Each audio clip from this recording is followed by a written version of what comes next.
Hey everyone, it's That Leaf here with a different type of video today. Now, do any of you remember this woman?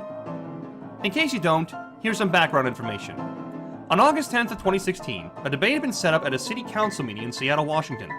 The purpose of the meeting was to debate and discuss a proposal to build a brand new facility for the North Precinct of the Seattle Police Department. This new building, dubbed the Bunker, would be a much needed update for the police department. The Black Lives Matter movement, as well as social justice warriors, had found out about this proposal and decided to protest it with a movement dubbed Block the Bunker. This woman, Zarna Joshi, was among the protesters of the bunker. What happened next would make internet history. After the city council meeting, Zarna had started recording video of the aftermath when she spotted a large man being interviewed by a news channel. It should be noted that he was here to express his support for the building of the bunker, especially since the police department had helped his daughter beat her addiction to heroin. After the man was interviewed, Zarna decided to approach him, and the following happened. You take my picture. Yeah. You want my name? Yeah, sure. It's Humongous. Okay. Humongous what?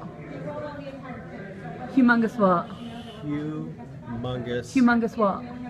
Humongous. Humongous what? Humongous. Humongous what? Yes, but my name. Why would you say that to me? Why would I say it to Why you? would you say that to me? Why would you ask me my name? What? Humongous what? Humongous what? Humongous what? Humongous what?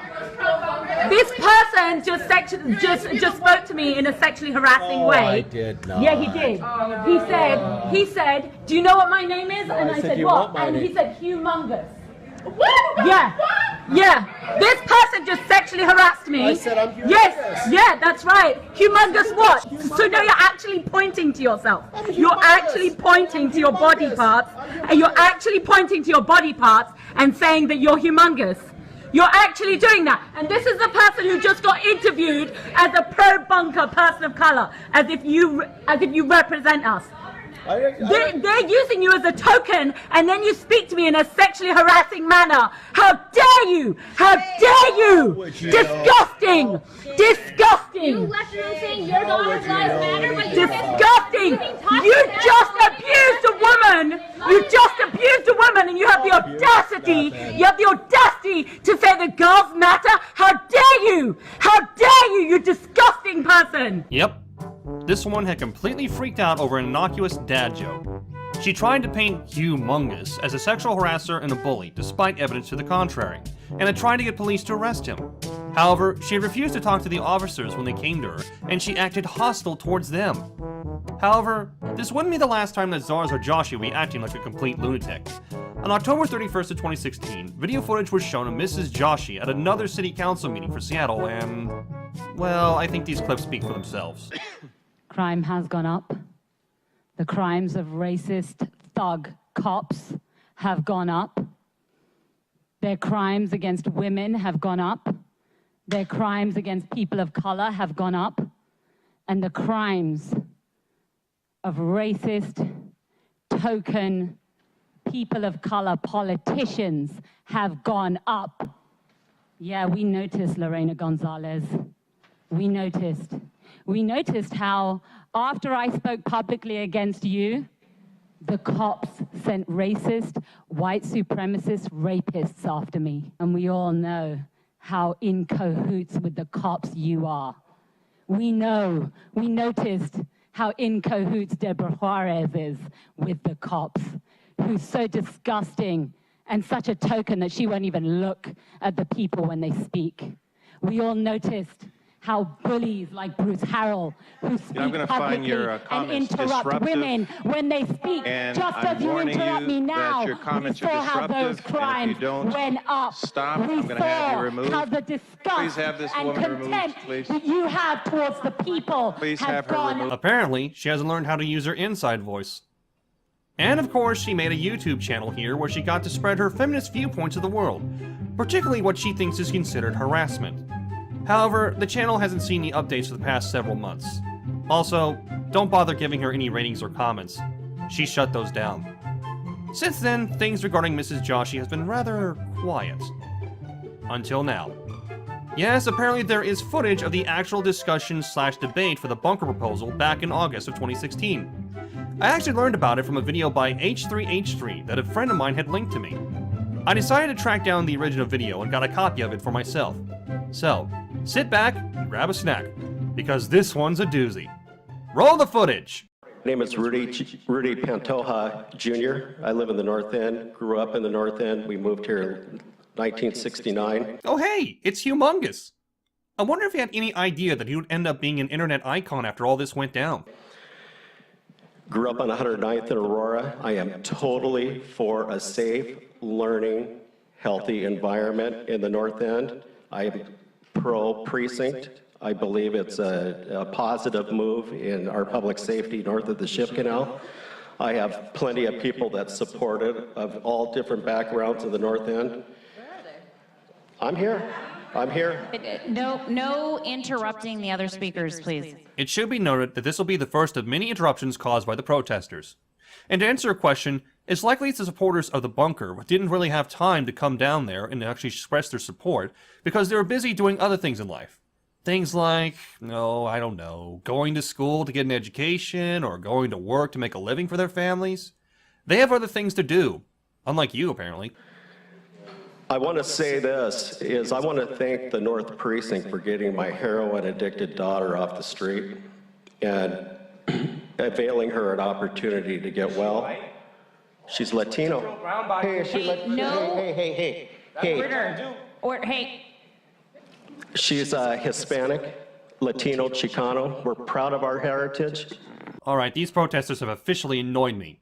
Did they not learn in school to not interrupt anybody when someone's talking? Because what they're doing right now is extremely rude. Your time is up. I want to say this right now. I respect you when you speak. Hey, excuse me. There has been several interruptions. I'm going to allow him a couple more seconds to wrap up his comments. I need you to wrap up your comments, though, because I'm trying to stay on time. I'll be honest here. When I saw the autistic screeching meme on the internet, I thought it was just simply the anti-SJW's way of displaying what they thought the SJW rhetoric sounded like to them. I didn't quite realize that they meant actual screeching in life that was being shown here in this video. What a strange world we live in. What I have to say doesn't matter. It's true. Because I live in I really, seriously, what matters is what everybody else has to say.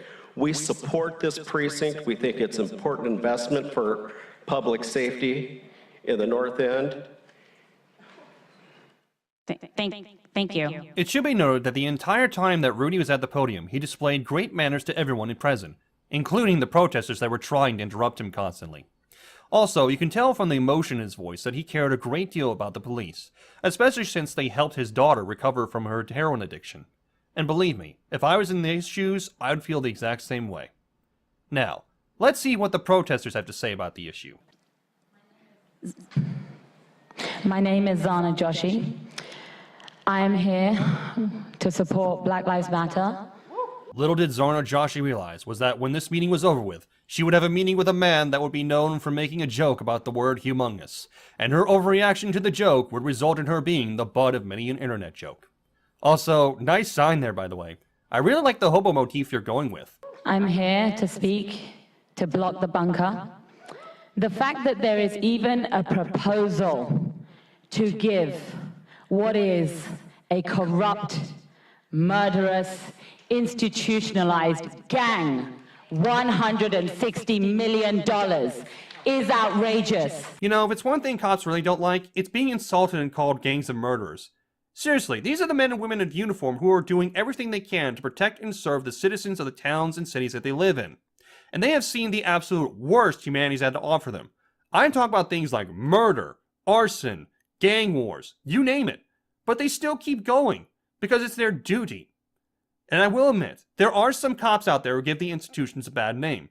You know the ones. The cops that are so trigger-happy that they really shouldn't be allowed within 50 feet of a gun, or the cops that are so corrupt they'll take bribes from crime families or gangs just to look the other way for their illegal activities.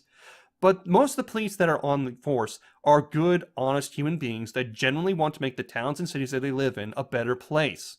If the cops in Seattle were as bad as you proclaim them to be, Zarna, they wouldn't have bothered to help Rudy get his daughter over her addiction to heroin.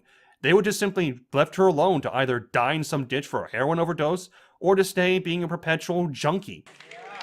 It is not that they are just a few bad apples. because all of the other apples around them speak for them and protect them. That means they are all bad apples. We get it. You hate cops. And you know what, Zarna? I think you're the type of person that just wouldn't be satisfied with anything in general. I guarantee you that if you woke up one morning and discovered that the entire world had been reformed to suit your needs and narratives, you would still find something about it to complain. And by the way, don't shout in the microphone. You'll damage the diaphragm or the more sensitive components of the microphone and damage it so that it won't work as well for everyone else. Also, if you're that upset about the police force, don't shout insults at them. Have a sit down with someone like the police chief and discuss on what to do to try to fix the problems you see in it. These cops are the front line of defense for fossil fuel companies, for banks, for corporations, and for the developers that evict people and make them homeless. This money needs to go to people who need housing, to people who need food, to people who need... Alright, just what the hell was that weird anti-establishment rant she was doing at the end there? Was she implying that police were part of some big conspiracy to control people by allying themselves with fossil fuel companies, large corporations, banks, and developers in order to make everyone's lives miserable? Where the hell did she get that idea from? And also, I'm glad they cut off her mic at the end there, because A, I think her shouting would have damaged the mic to the point of rendering it useless, and B, people would have been stuck there for hours on end. You know, compared to Rudy, who was calm but passionate about his support of the bunker, Zarna just comes off as mean, spiteful, and downright crazy. And considering some of the later videos we'd see after August 10th, that's an understatement. And looking back at the Humongous video and comparing it to this video, I understand the situation a lot better now. More than likely, Zarna recognized Rudy for his support of the bunker and wanted to confront him about it. And by confront, I mean shout at him and try to make an utter fool of him. And we all know the rest of the story. Rudy makes a dad joke by calling himself Humongous as a goof towards Zarna. Zarna overreacts to the joke and calls him sexist and makes a complete ass of herself in public. Video footage of this outburst is shown on the internet, and the two become internet icons, but for different reasons. For Rudy, it basically showed the world that he was not willing to put up with Zarna's garbage, and he became a hero. But for Zarna, it just showed the world that she was a complete nutcase that frankly needs to be put in a straitjacket and sent to a mental asylum.